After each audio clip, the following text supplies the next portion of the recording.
नमस्कार, मैं अमित मणि तिवारी स्वागत करता हूं आपके अपने YouTube channel the Amit sir classes में।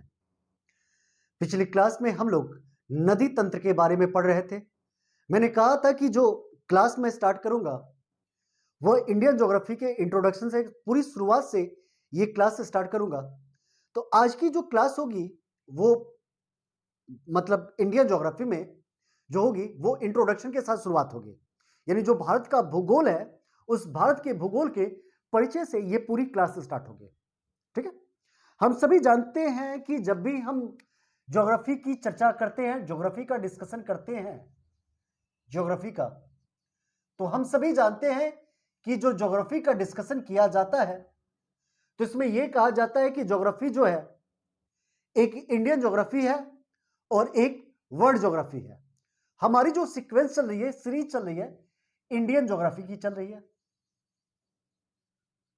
इंडियन ज्योग्राफी की जो है हमारी सीरीज चल रही है और दूसरी जो सीरीज चलेगी वो चलेगी वर्ल्ड ज्योग्राफी की, वर्ल्ड ज्योग्राफी की। इंडियन ज्योग्राफी चल रही है और जिसमें क्या है कि हमने देखा कि जो नदी तंत्र है, रिवर सिस्टम है, उसको हमने कंप्लीट कर लिया है। अब देखिए ये ज्योग्राफी का मतलब क्या होता है। तो हम जो भारतीय हैं, भारतीय इस ज्योग्राफी को भूगोल कहते हैं और भूगोल का मतलब होता है भू प्लस गोल। जो भूगोल है वह दो शब्दों से मिलकर बना है। भूगोल किससे? भू प्लस गोल। यानी भू मतलब होता है पृथ्वी, पृथ्वी, और गोल का मतलब है गोल। भूगोल कहता है कि जो पृथ्वी है वह गोल है, लेकिन ज्योग्राफी कहता है नहीं, हमें यह नहीं कहना है कि पृथ्वी गोल है। हमें जो भी बात करनी है, हमें पृथ्वी के डिस्क्राइब यानी उसके वर्णन के बारे में चर्चा करना है, डिस्कशन करना है, हमें उसके स्टडी को जानना है। तो जो ज्योग्राफी है, ये ज्योग्राफी जो है दो वर्ड से मिलकर बना है, जियो, जियो और प्लस ग्राफिया। जियो प्लस ग्राफिया। जियो का मतलब होता है अर्थ, अर्थ, और ग्राफिया का मतलब होता है टू स्टडी, स्टडी या डिस्कशन, डिस्कशन। यानी जो ज्योग्राफी है ये कह रहा है कि हमें क्या करना है, हमें इस पृथ्वी के बारे में अध्ययन करना है, साथ ही साथ या तो हमें इस पृथ्वी का पूरा डिस्क्राइब करना है। जब हम अध्ययन करेंगे, स्टडी करेंगे, तभी क्या करेंगे, इस पृथ्वी का डिस्क्राइब या पृथ्वी के बारे में हम क्या करेंगे, डिस्क्राइब करेंगे। यहां तक की बातें कंप्लीट है। आगे बढ़ते हैं और आगे हमें क्या करना है, हमें अब देखना है भूगोल के बारे में कुछ बातें, इंट्रोडक्शन। तो एक शब्द आता है कि भूगोल का पिता किसे कहा जाता है, ठीक है ना। और जो भूगोल का पिता कहा जाता है वो कहा जाता है इरेथोस्थनीज को। किसको? तो हम लिखेंगे, लिखेंगे इरेथोस्थनीज।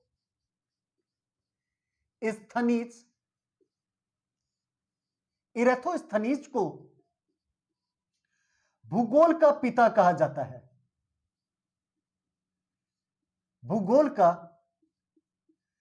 पिता कहा जाता है। क्लियर?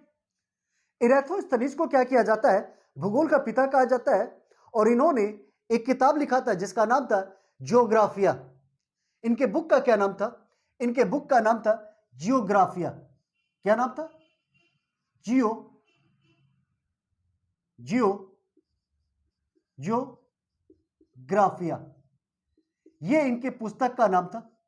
लेकिन आधुनिक भूगोल का पिता अलेक्जेंडर वान हम्बोल्ट को कहा जाता है। तो आधुनिक भूगोल का पिता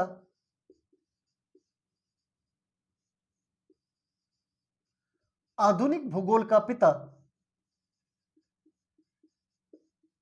यानी मॉडर्न फादर ऑफ ज्योग्राफी, आधुनिक भूगोल का पिता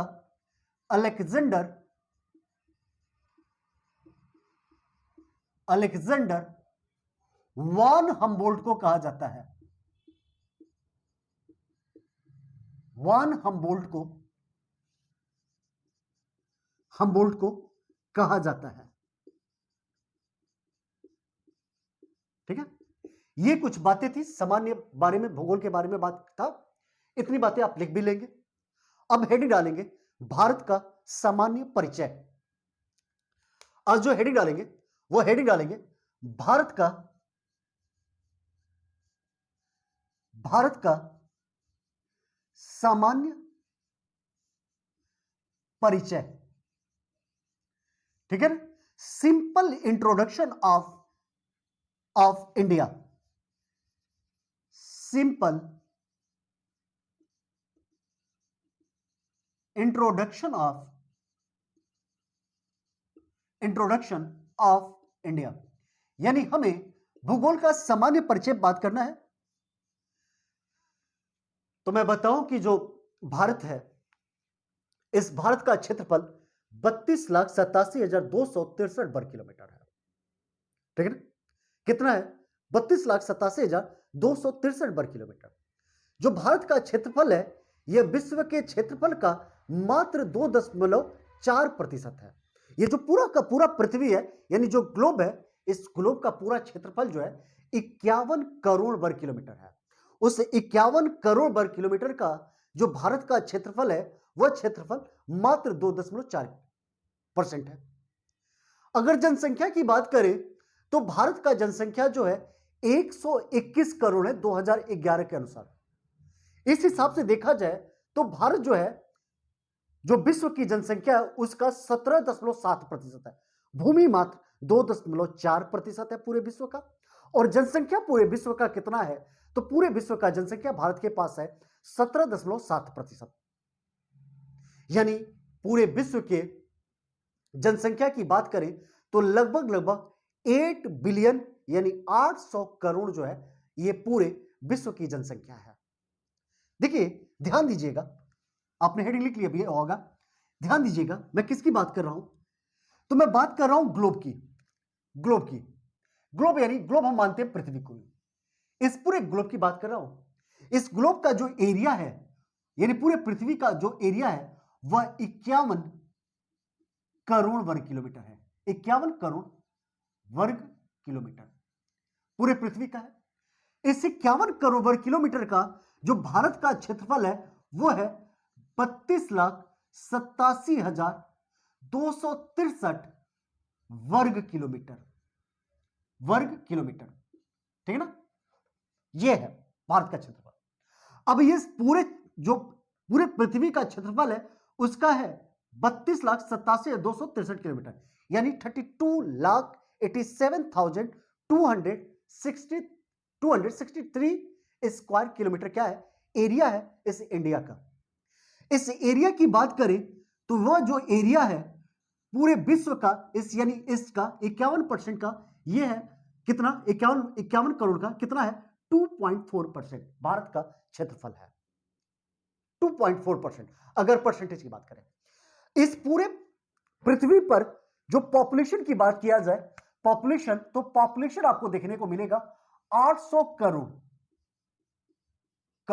लगभग 800 करोड़ जो है आपको पूरे अर्थ पर क्या देखने को मिल रहा है? पॉपुलेशन देखने को मिल रहा है। इस पॉपुलेशन का जो है 121 करोड़ जो है पॉपुलेशन है वो है इंडिया के पास। किसके पास है? इंडिया के पास। यानी इस टोटल पॉपुलेशन का इंडिया के पास परसेंटेज देखें तो इस टोटल पॉपुलेशन का 17.7% जो है भारत के पास है। कितनी जनसंख्या है? यानी पूरे विश्व की जनसंख्या जो है भारत के पास अगर परसेंटेज में देखा जाए तो 17.7% है, जबकि एरिया देखा जाए पूरे वर्ल्ड का तो 2.4% किसके पास है? इंडिया के पास है। यहां तक की बातें समझ में आई? ठीक है, अगर इस हिसाब से हम देखें तो भारत जो है क्षेत्रफल के आधार पर विश्व का 7वां सबसे बड़ा देश है। विश्व का 7वां सबसे बड़ा देश, यानी भारत जो है विश्व का 7वां सबसे बड़ा देश, यानी 7th largest country of the world terms of area. India is seventh largest country of the world terms of area. विश्व का सातवां सबसे बड़ा देश कौन है? इंडिया है। और किस टर्म्स में देखा जाए तो एरिया के टर्म्स में, यानी क्षेत्रफल के आधार पर। किस आधार पर आप बात कर रहे हैं? तो आप बात कर रहे हैं क्षेत्रफल के आधार पर। क्षेत्रफल के आधार पर। क्लियर? और इसका मतलब हो गया कि भारत का जो सातवें नंबर पर रैंकिंग है, तो छठे नंबर पे, यानी 6 इससे बड़े देश कौन कौन से हैं। इसका मतलब पहला सबसे बड़ा देश कौन सा है? तो पहला सबसे बड़ा देश जो है वो है रूस है। दूसरा सबसे बड़ा देश है वो कौन सा है? रूस। कनाडा है। कनाडा है। अब देखिए, तीसरे और चौथे नंबर को लेके बड़ा डिस्प्यूट चलता है। पहले नंबर पे आपने रूस कहा, दूसरे नंबर पे आपने कनाडा कहा, यानी फर्स्ट रसिया, सेकंड कनाडा। तीसरे और चौथे का बड़ा डिस्प्यूट चलता है। कहा जाता है कि तीसरे नंबर पे कौन है, चौथे नंबर पे कौन है।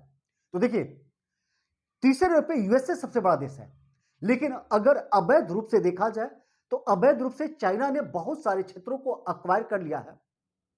तो चाइना कहता है कि मैं तो सबसे बड़ा हूं, लेकिन भाई आपका जो एरिया है आपने तो अवैध रूप से लिया है ना, इलीगल रूप से लिया है। तो इलीगल रूप से उस एरिया को तो हम काउंट करेंगे नहीं। उस हिसाब से जो है यूएसए तीसरे स्थान पर आ जाता है, और चाइना जो है, चाइना यानी चीन, वो चौथे स्थान पर आ जाता है। पांचवें स्थान पर जो आता है वो है ब्राजील। कौन आता है? ब्राजील। छठे स्थान पर कौन आता है? छठे रैंक पर वो है ऑस्ट्रेलिया। और सातवें रैंक पर आपको खुद पता है आपका अपना प्यारा भारत यानी इंडिया। और आठवें रैंक पर जो है अर्जेंटीना आ जाता है। अर्जेंटीना। ठीक है। अब देखिए, अगर हम विश्व का सबसे बड़े देश की बात करें तो विश्व का सबसे बड़ा देश जो है वो है रूस। रूस, आप सभी जानते हैं कि रूस जो है यूरोप और एशिया दोनों महाद्वीप में पड़ता है। आप नोट भी करते जाए, मैं साइड हो जाता हूं। चलिए सुनते रहिएगा। आप सभी जानते हैं कि जो रूस है वह यूरोप और एशिया दोनों महाद्वीप में पड़ता है। जो रूस यूरोप महाद्वीप में पड़ता है और जो रूस एशिया महाद्वीप में पड़ता है, जो रूस एशिया महाद्वीप में पड़ता है उसे कहते हैं साइबेरिया। जो रूप यूरोप महाद्वीप में है उसे रूसी कहते हैं, और उसकी राजधानी जो है मॉस्को, वो यूरोप ही कॉन्टिनेंट में है, यूरोप महाद्वीप में ही है। जिस देश की राजधानी जिस महाद्वीप में होती है उस देश को उसी महाद्वीप का देश कंसीडर किया जाता है। तो रूस को एशिया का देश नहीं कंसीडर किया जाता है, रूस को यूरोप का देश कंसीडर किया जाता है, क्योंकि जो रूस है उसकी राजधानी मॉस्को कहां पे है? वो है यूरोप में, इसलिए ये क्या है? यूरोप का देश है। बात क्लियर? अब इस हिसाब से देखा जाए तो रूस जो है विश्व का सबसे बड़ा देश है, विश्व का सबसे बड़ा। लेकिन वहीं पर एशिया का सबसे बड़ा देश है, वो पूछा जाए तो वो आप कहेंगे कौन? चाइना। ठीक है। विश्व का सबसे बड़ा, विश्व की बात करें, विश्व का सबसे बड़ा जो है रूस है। और एशिया की सबसे बड़ा बात करें, एशिया का सबसे बड़ा देश वो है चीन है। चीन है। ठीक है, चीन है। हम जब जनसंख्या की बात कर रहे थे कि भारत की जनसंख्या 121 करोड़ है लगभग।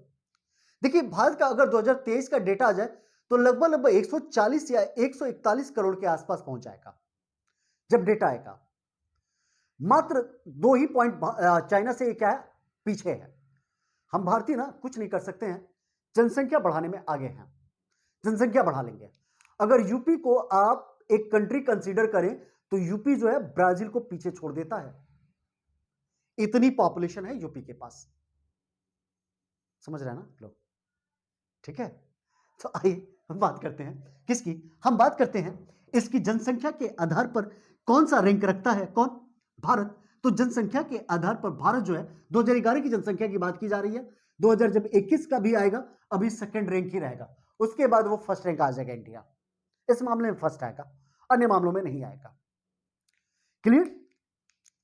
तो हम बात करें जनसंख्या के आधार पर किस पर?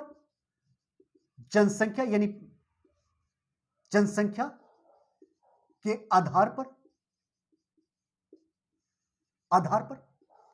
जनसंख्या के आधार पर अगर भारत की बात करें तो भारत जो है ना वो क्या है? सेकेंड लार्जेस्ट कंट्री है, second largest country based on या टर्म्स ऑफ पॉपुलेशन। कितनी है? कितनी है? आप कहेंगे कि सर 121 करोड़, 121 करोड़ लगभग लगभग। पूरे विश्व का कितना है? विश्व का 10 की वृद्धि की बात नहीं कर रहा हूं, 10 की वृद्धि की नहीं, कि जो पिछले 2001 में कितना था, 2001 से 2011 में कितना बढ़ा, उसकी बात नहीं कर रहा हूं मैं, विश्व से कंपेयर कर रहा हूं। तो विश्व का यह 17.7%, यानी भारत की जो जनसंख्या है विश्व की जनसंख्या का 17.7%, जबकि वहीं पर भारत की 10 की वृद्धि, यानी आप कंपेयर करेंगे कि 2001 में भारत की जो जनसंख्या थी उससे भारत जो है कितना 2011 में हुआ है, तो आप कहेंगे कि सर वो जो बढ़ा है 10 की वृद्धि हुई है भारत की, वो हुई है 17.64%, 10 की वृद्धि। लेकिन आप जब विश्व से करेंगे कंपेयर कि विश्व की जनसंख्या का कितना परसेंट है, तो आप कहेंगे 17.7% है। इससे बड़े जो देश हैं, बड़े देश, आप सभी जानेंगे कि चाइना जो है सबसे बड़ा है किस टर्म्स पे? पॉपुलेशन के अकॉर्डिंग। सेकेंड नंबर पे आप आता है आपका अपना इंडिया ही आ जाता है। थर्ड नंबर पे जो है यूएसए आ जाता है। फोर्थ नंबर पर इंडोनेशिया आ जाता है, इंडोनेशिया। और फिफ्थ नंबर पे आ जाता है ब्राजील, ब्राजील। अब क्या होता है कि ये तो है वर्ल्ड की बात कर रहा है, वो कई बार क्या करता है एशिया के टर्म्स पे पूछ लेता है कि एशिया के सबसे बड़े जनसंख्या के आधार पर सबसे बड़े देश। तो जनसंख्या के आधार पर एशिया के सबसे बड़े देश, एशिया की बात कर रहा हूं, एशिया। तो एशिया की जनसंख्या के आधार पर आप देखेंगे ऑलरेडी आपका अपना चाइना हो जाएगा, चाइना के बाद कौन हो जाएगा? इंडिया हो जाएगा, और इंडिया के बाद कौन हो जाएगा? इंडोनेशिया, इंडोनेशिया हो जाएगा। ये किसके टर्म्स में हो जाएंगे? एशिया के संदर्भ में हो जाएंगे, ठीक है। ये सामान्य परिचय हम किसकी बात कर रहे हैं? हम बात कर रहे हैं अपने भारत की। अब हम बात करेंगे भारत की अक्षांशीय देशांतरी विस्तार के बारे में, ठीक है। तो इस अक्षांशीय और देशांतरी विस्तार के बारे में अब हम क्या करते हैं, आगे चर्चा करते हैं। भारत का अक्षांशीय और देशांतरी यानी लैटिट्यूडनल और लॉन्गिट्यूडनल जो एक्सटेंशन है वो कितना है। तो चलिए हेडिंग डालते हैं, इतनी बातें मिटा देता हूं, ठीक है, इसको मिटाता हूं मैं।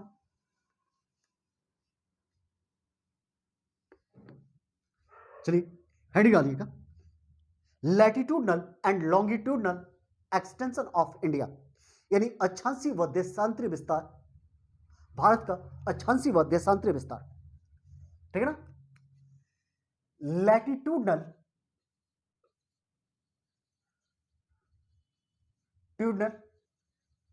एंड longitudinal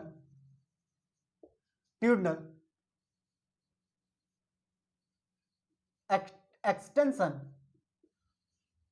ऑफ इंडिया, यानी भारत का अक्षांशीय व देशांतरीय विस्तार, अक्षांशीय व देशांतरीय विस्तार, ठीक है ना। देखिए पहले बात हम जानते हैं अक्षांश व देशांतर के बारे में। जैसे ये आप देख रहे हैं, ये आपका अपना प्यारा ग्लोब है, ग्लोब मतलब पृथ्वी। इस पृथ्वी से एक लाइन बीचों बीच से जाती है और पृथ्वी को उत्तर और दक्षिण दो गोलार्धों में बांट देती है। इस लाइन को कहते हैं हिंदी में, इंग्लिश में इक्वेटर, इक्वेटर कहते हैं। यानी इक्वेटर का मतलब कि वो क्या कर रहा है, इक्वल क्या कर रहा है, पृथ्वी को डिवाइड कर रहा है। हिंदी में इसे कहते हैं भूमध्य रेखा, भूमध्य रेखा, यानी क्या बात कर रहे हैं, भूमध्य रेखा बात कर रहे हैं। और इसे दूसरा नाम कहते हैं विषुवत रेखा, विषुवत रेखा, भूमध्य रेखा व विषुवत रेखा। इस इक्वेटर को जो अगर अक्षांश की बात करें, इसे 0 डिग्री अक्षांश कहा जाता है, यानी 0 डिग्री लैटिट्यूड कहा जाता है। लैटिट्यूड यानी अक्षांश, अक्षांश कहा जाता है। ठीक है। अब देखिए, इसे हिंदी में दो नाम, एक है भूमध्य रेखा, एक है विषुवत रेखा। भूमध्य रेखा और विषुवत रेखा दोनों नाम से जो है ना, इसके अलग अलग मीनिंग निकलते हैं। इंग्लिश में एक ही नाम है इक्वेटर, जो इक्वल करने का काम करे। भूमध्य रेखा का मतलब होता है कि वह रेखा जो भूमि को मध्य से क्या करे, दो बराबर भागों में डिवाइड करते हैं। लेकिन विषुवत का मतलब होता है, विषुवत जो है विषुव शब्द से लिया गया है। किस वर्ड से लिया गया है? तो विषुवत जो है विषु वर्ड से लिया गया है, विषु। और विषु का मतलब होता है कि दिन व रात क्या हो, बराबर हो। कहा जाता है कि वह स्थान या वह रेखा जहां पर दिन व रात बराबर होते हो। इसका मतलब जो दिन हो वो भी 12 घंटे का हो, जो रात हो वो भी 12 घंटे का हो। आप सभी जानते हैं कि भूमध्य रेखा पर जो है दिन व रात बराबर होते हैं, 12-12 घंटे के होते हैं। जब दिन व रात बराबर होंगे, इस कारण इस भूमध्य रेखा को क्या कहा जाता है? विषुवत रेखा कहा जाता है। बात क्लियर? यहां तक की बातें आपको क्लियर हुई होगी। अब देखिए, ऊपर वाले को कहते हैं उत्तरी गोलार्ध और नीचे वाले को कहते हैं दक्षिणी गोलार्ध, यानी नॉर्थ हेमिस्फीयर और साउथ हेमिस्फीयर। हमारा जो भारत है ना, वो है उत्तरी गोलार्ध में, यानी उसका जो अक्षांशीय विस्तार है वो उत्तर की तरफ। कभी भी अक्षांश जो है ना, वो ग्लोब को उत्तर और दक्षिण में बांटता है। लेकिन अब आप कहेंगे कि सर किधर, इधर या इधर? मैंने कहा उत्तर तो आप जान गए, लेकिन अब देखो, एक है 0 डिग्री देशांतर, 0 डिग्री देशांतर, ऐसे। यह है 0 डिग्री देशांतर, यानी इसे कहेंगे 0 डिग्री लॉन्गिट्यूड, लॉन्गिट्यूड 0 डिग्री देशांतर। जो 0 डिग्री देशांतर यानी देशांतर जो रेखा होती है, वो पृथ्वी को पूरब और पश्चिम बांट देती है। इधर वाला हिस्सा पूरब हो गया और इधर वाला पश्चिम हो गया। भारत जो है इस वाले हिस्से में, इस वाले हिस्से में, पूर्वी हिस्से में, यानी इस वाले गोलार्ध को कहेंगे उत्तरी पूर्वी गोलार्ध, इस वाले गोलार्ध को कहेंगे दक्षिणी पूर्वी गोलार्ध, इस वाले हिस्से को कहेंगे उत्तरी पश्चिमी गोलार्ध, और इस वाले हिस्से को कहेंगे दक्षिणी पश्चिमी गोलार्ध। यानी जो भारत है वो उत्तरी पूर्वी गोलार्ध में है। अब आप कहेंगे कि सर ठीक है, वो तो है, हमें कितने डिग्री उत्तर जाना पड़ेगा तो हमें हमारा भारत मिल जाएगा? मैंने कहा बाबू, आप जानते हो, आप उत्तर में 1 डिग्री बराबर 60 मिनट होता है। ठीक है, 1 डिग्री में कितने मिनट होगा? मिनट की बात करो, 60 मिनट। अभी वो देशांतर की बात नहीं करो कि 1 देशांतर बराबर 4 मिनट। ठीक है, ये 60 मिनट को क्या करेगा? रिप्रेजेंट करवाएगा, 60 लाइन की रिप्रेजेंट। ठीक है, हमने कहा कि बाबू आप क्या करो, ऊपर की तरफ 8 डिग्री चलो, 8 लाइन चलो, 8 लाइन के बाद छोटे छोटे चलो, 4 सेकंड तक चलो, यानी 8 डिग्री 4 मिनट आपने उत्तर चला, 8 डिग्री 4 मिनट। ठीक है, और आप चलते गए कहां तक? 37 डिग्री 6 मिनट, 37 डिग्री 6 मिनट। जब नीचे की तरफ 8 डिग्री 4 मिनट गए तो आपको तमिलनाडु का कन्याकुमारी मिला, और ऊपर की तरफ जब गए तो आपको लद्दाख मिला 37 डिग्री 6 मिनट। इधर से हमने कहा कि बाबू आप चलो पूर्व की तरफ 68 डिग्री 7 मिनट, और चलते चले जाओ आप 97 डिग्री 25 मिनट, 97 डिग्री 25 मिनट पूर्वी देशांतर तक चले जाओ। देशांतर जो होगा वो पश्चिम और पूर्व में बांटेगा, और अक्षांश जो होगा वो उत्तर व दक्षिण में बांटेगा। यानी आप जब गए तो इस प्रकार आपने देखा कि यहां पे आपको इंडिया में कहां पर? तो 8 डिग्री 4 मिनट उत्तरी अक्षांश से लेकर 37 डिग्री 6 मिनट उत्तरी अक्षांश, और 68 डिग्री 7 मिनट पूर्वी देशांतर से लेकर 97 डिग्री 25 मिनट पूर्वी देशांतर तक आपका क्या मिला? अक्षांशीय विस्तार मिला। तो चलिए इसको मिटाता हूं मैं। ठीक है, इसको आप बना भी लिए होंगे। अब आप आगे बढ़ते हैं, किसके? अक्षांशीय और देशांतरीय विस्तार की बात करते हैं। तो भारत का जो अक्षांशीय व देशांतरीय विस्तार है, पहली बात, भारत किस गोलार्ध में? भारत जो है उत्तरी पूर्वी गोलार्ध में है, उत्तरी पूर्वी गोलार्ध, यानी नॉर्थ ईस्ट हेमिस्फेयर इसमें है। दूसरी बात करेंगे, इसका अक्षांशीय विस्तार कितना है, यानी लैटिट्यूडनल एक्सटेंशन कितना है? अक्षांशीय विस्तार और दूसरा आप कहेंगे देशांतरीय विस्तार। देशांतरीय विस्तार,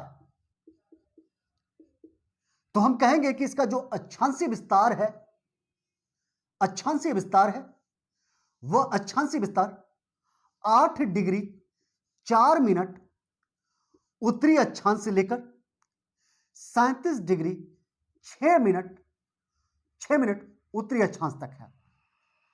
वहीं पर आप देखेंगे देशांतरीय विस्तार, देशांतरीय विस्तार, तो आप देखेंगे देशांतरीय विस्तार में इसका जो है देशांतरीय विस्तार 68 डिग्री 7 मिनट पूर्वी देशांतर से 97 डिग्री 25 मिनट पूर्वी देशांतर तक है। ठीक है ना? कितना तक है? 97 डिग्री 25 मिनट पूर्वी देशांतर। यहीं पर अगर हम बात करें तो एक देशांतर बराबर कितना होता है? एक देशांतर बराबर 4 मिनट होता है। कितना होता है? 4 मिनट। इसका मतलब 60 मिनट करने के लिए हमें 15 देशांतर लेने पड़ेंगे। तो यानी 15 देशांतर यानी 50 लॉन्गिट्यूड इक्वल टू 15 देशांतर बराबर 60 मिनट यानी 1 घंटा होता है। वहीं पर एक अक्षांश की बात करें, 1 लैटिट्यूड की बात करें, एक अक्षांश, तो यह अक्षांश हमें डिस्टेंस दिखाने की बात करता है, दूरी की बात करता है। तो एक अक्षांश बराबर यानी एक अक्षांश के बीच की दूरी 111 किलोमीटर लगभग होती है। ठीक है ना? 111 किलोमीटर। अब क्या होता है, कई बार इस अक्षांश और देशांतर की संख्या पूछ लेता है। क्या पूछता है? अक्षांश और देशांतर की संख्या। इतनी बातें आप नोट कर लिए? ठीक है, मैं थोड़ा साइड हो जाता हूं। चलिए लिखते हैं, इसको हटाता हूं मैं।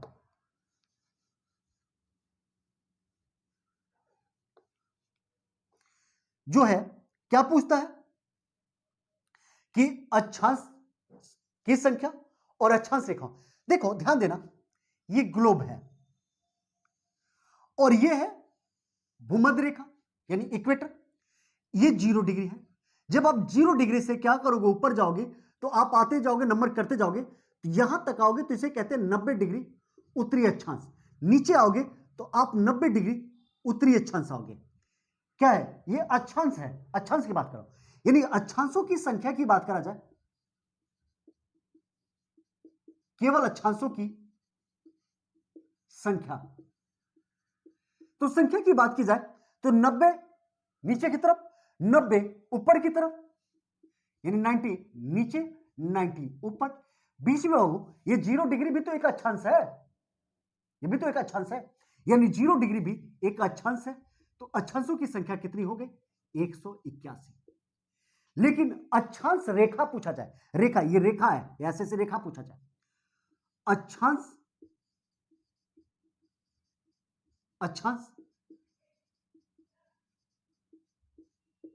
रेखाओं की संख्या,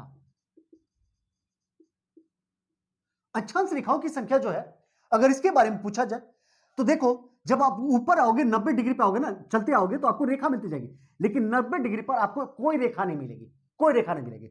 इधर भी 90 डिग्री पर कोई रेखा नहीं मिलेगी, यानी 89 तक आपको ऊपर रेखा मिलेगी, 89 तक आपको नीचे रेखा मिलेगी। कितनी रेखा मिलेगी? 89 रेखा ऊपर की तरफ, 89 रेखा नीचे की तरफ, और ऑलरेडी जो 0 डिग्री है ये भी तो एक रेखा है, जो भूमध्य रेखा वो भी एक रेखा है। तो 0 डिग्री। अब देखो 9 दूना 18, 18 एक 19, 8 8 16, 16 एक 17, 179, यानी अक्षांश रेखाओं की संख्या कितनी हो जाती है? 179 हो जाती है। वहीं पर हम देशांतर की बात करें तो पूरा का पूरी बात करें देशांतरों की संख्या या देशांतर रेखाओं की संख्या, वो दोनों क्या होंगी? दोनों 360 होंगी। कितनी होंगी? 360 होंगी। ठीक है, 360। तो मैं उम्मीद कर रहा हूं कि ये जो आज की क्लास है ये आपको समझ में आया होगा। और ये जो है ज्योग्राफी यहां से पूरी की पूरी स्टार्टिंग है, आपको इंडियन ज्योग्राफी, इंडियन रिवर मैंने करा दिया है, और ये जो है शुरुआत से इंट्रोडक्शन चल रहा है क्लास से, प्रॉपर ये क्लासेस शुरू से चलेंगी। ठीक है, जिस प्रकार नोट्स बनवा रहा हूं प्रॉपर वैसे आप इसके नोट्स बनाएं। ठीक है ना, आज के लिए इतना ही। धन्यवाद। नेक्स्ट क्लास में आपसे पुनः मिलते हैं इसी के आगे के टॉपिक को लेकर।